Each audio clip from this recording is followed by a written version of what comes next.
네, 안녕하세요. 고려대학교 소수자인권위원회 김다혜입니다. 발언문을 작성한 진이가 상황상 오지 못해 발언을 대신 전하고자 합니다.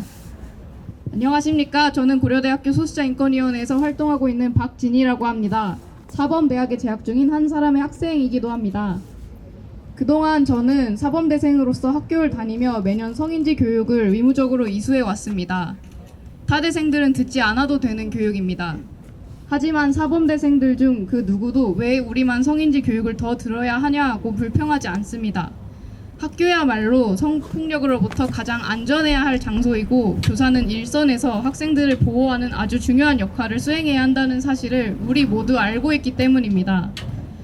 대학생들도 알고 있을 만큼 당연한 상식입니다. 하지만 학교와 서울시 교육청 관계자들에게는 당연한 상식조차 통하지 않나 봅니다.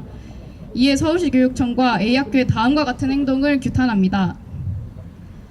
첫째, 교내 성폭력 사건의 비상식적인 방관을 규탄합니다. 우리 사범대생들이 교직 과목에서 배우는 학교폭력 대처의 제1원칙이 무엇인지 아십니까? 피해자와 가해자를 분리시키는 것입니다. 그런데 학교는 학교폭력 중에서도 엄중한 성폭력 사안에 대해 가장 기본적인 대처법조차 무시했습니다. 거기서 멈추지 않고 혼자서라도 학생들을 지키기 위해 행동했던 교사를 도와주지를 못할 망정 부당하게 전보시키기에 이르렀습니다. 이런 조치가 학생들에게 어떤 메시지를 주겠습니까? 앞으로 어느 학생도 선뜻 자신이 겪은 피해를 교사에게 털어놓지 못하게 될 수도 있습니다. 학교 층의 행동은 재학생들은 물론이고 미래의 신입생들까지 폭력에 노출시키고 있습니다. 폭력으로부터 가장 안전해야 할 학교에서 성범죄가 버젓이 용인되는 것은 말이 되지 않습니다. 둘째, 공익 제보교사에 대한 비상식적인 징계를 규탄합니다.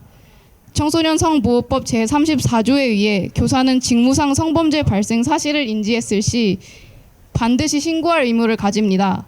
이 신고 의무는 심지어 피해 학생 본인이 원치 않아도 이행되어야만 하는데 그만큼 초기 신고자로서 교사의 역할이 중요하기 때문입니다. 그런데 성폭력 사건을 해결하기 위해 부단히 노력한 교사의 공익신고자 지위를 인정해주지 않는다니 얼마나 모순적입니까? 오히려 성폭력 발생 사실을 알고 있었으면서 적극적으로 대처하지 않은 교장을 의무 위반으로 처벌한다면 모를까? 여건이 받쳐주지 않는 상황에서도 끝까지 교사로서의 업에 충실했던 지혜복 선생님께서 불이익을 받아야 할 이유를 모르겠습니다.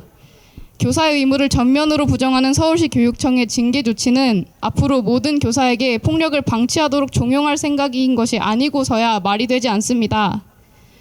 다시 한번 강조하건대 우리는 대단한 것을 요구하는 것이 아니라 단지 지극히 당연한 상식에 호소하는 것일 뿐입니다. 서울시 교육청은 지혜복 선생님에 대한 부당해임과 형사고발을 조속히 철회하십시오. A학교에서 발생한 성폭력 사건을 해결하고 제대로 된 재발 방지 대책을 수립하십시오.